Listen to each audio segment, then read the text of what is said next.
संस्कृत संज्ञान चैनल में आप सभी का स्वागत है। आई होप आप सभी लोग स्वस्थ होंगे और अच्छे होंगे और अपना अध्ययन कर रहे होंगे। तो जैसे कि हम पिछले 10 खंड पढ़ चुके हैं, आज 11वां खंड पढ़ेंगे जिसमें अध्यारोप का लक्षण जानेंगे दृष्टांत के द्वारा। क्या कहते हैं? असर्पभूतायाम रज्जो सर्प आरोपवत् वस्तुनि अवस्तु आरोपः अध्यारोपः। अर्थात क्या कह रहे हैं कि ऐसी रस्सी, सर्प यानी कि रज्जो अर्थात रस्सी, सर्प यानी कि सांप। कह रहे हैं कि जो रस्सी है, रस्सी के रूप में सर्प का आरोप करना, उसको ही अध्यारोप समझा जाता है। मतलब साधारण अर्थों में कहने का तात्पर्य ये है कि अध्यारोप वो है जो है नहीं वस्तु, लेकिन उसको समझ लेना। अब अर्थवत के अनुसार चलेंगे। असर्पभूतायाम रज्जो सर्प आरोपवत, यानी कि ऐसी रस्सी जिसका स्वरूप या जो कि किसी भी काल में, यानी कि वर्तमान, भूतकाल और भविष्य काल में जिसका बाध ना हो, यानी कि वो सर्प नहीं है। और आरोपवत, उसमें सर्प के आरोप के समान ही वस्तु में अवस्तु का, वस्तुनि यानी कि वस्तु में अवस्तु यानी कि अवस्तु में आरोप करने को ही अध्यारोप कहते हैं। जैसे इसको हम समझेंगे कि रज्जू है, रज्जू में सर्प का आरोप कर लेना, लेकिन वो सर्प है नहीं, वो भ्रामक ज्ञान के कारण, मतलब भ्रमवश उसको समझ लेता है कि वो सर्प है। और दूसरी बात, जहाँ पे वस्तुनि और अवस्तु का आरोप किया है वहाँ पर कभी कभी क्वेश्चन में पूछ लेता है, कभी क्या मोस्टली पूछता है कि अवस्तु क्या है, वस्तु क्या है। ये जो वस्तुनि, वस्तु यानी कि ब्रह्म, और अवस्तुनि जो ब्रह्म से इतर दूसरी वस्तुएं हैं जिसको हम समझते हैं कि यही सब कुछ है, वो सब हमारा अज्ञान के कारण ही होता है। तो कहने का तात्पर्य ये है कि जो वस्तु जैसी नहीं है उसका उसी के समान में आरोप कर लेना ही अध्यारोप कहलाता है। आगे लिखते हैं, वस्तु सच्चिदानंदम अद्वयम् ब्रह्म अज्ञान अगादि सकलम जड़ समूह अवस्तु। क्या कह रहे हैं आगे कि अद्वितीय सच्चिदानंद ब्रह्म तत्व ही वस्तु है। जैसे मैंने शुरू में बताया आपको, वस्तु यानी कि ब्रह्म। क्या पूरे संसार में केवल एक ही ब्रह्म है? इस सृष्टि को कौन चला रहा है? केवल ब्रह्म ही चला रहे हैं। ईश्वर तो उसको हम ईश्वर भी बोलते हैं, परमेश्वर भी बोलते हैं, ऐसे उसके विभिन्न नाम हैं, लेकिन वेदांत दर्शन में इसको ब्रह्म के नाम से विख्यात है ये।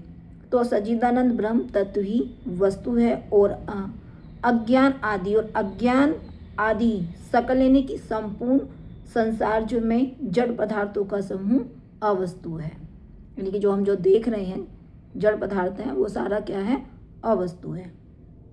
आगे है, अज्ञानम तु सद असद भयाम अनिर्वचनीयम त्रिगुणात्मकम ज्ञान विरोधी भाव रूपम यत किंचित इति वदंती अहम अज्ञ इत्यादि अनुभावात देवात्म शक्ति सवगुणे न्युगुणाम इत्यादि श्रुति से। क्या बोल रहे हैं कि अब अज्ञान के बारे में बता रहे हैं, जिसे न सत्य कहा जा सकता है।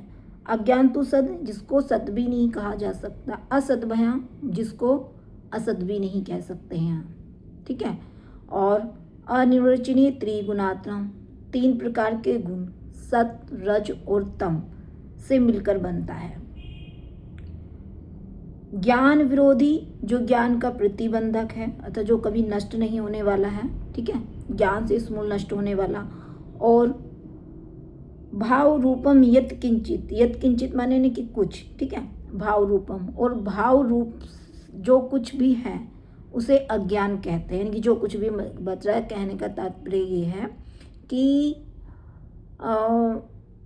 वह अज्ञान ना तो सत है ना असत है, उन सबसे वो भिन्न है, सत्व गुणों से मिलकर बना है, उनसे वो भिन्न है, इसलिए वो सद सद्भयाम निर्वचनीय कहा गया है। आगे कहते हैं कि मैं अहम अज्ञानिकी, मैं अज्ञानी हूँ, इत्यादि श्रुतियों का मतलब इत्यादि इस प्रकार का अनुभव, यानी कि अहम अज्ञानिकी, मैं अज्ञानी हूँ, मैं जानता नहीं हूँ ऐसे। तो ऐसी जो श्रुतियों का जो हमको जो ज्ञान होता है वह मात्र केवल हमको ब्रह्म का ज्ञान होने पर ही प्राप्त हो पाएगा, अन्य किसी और विशेष साधन से प्राप्त नहीं हो पाएगा।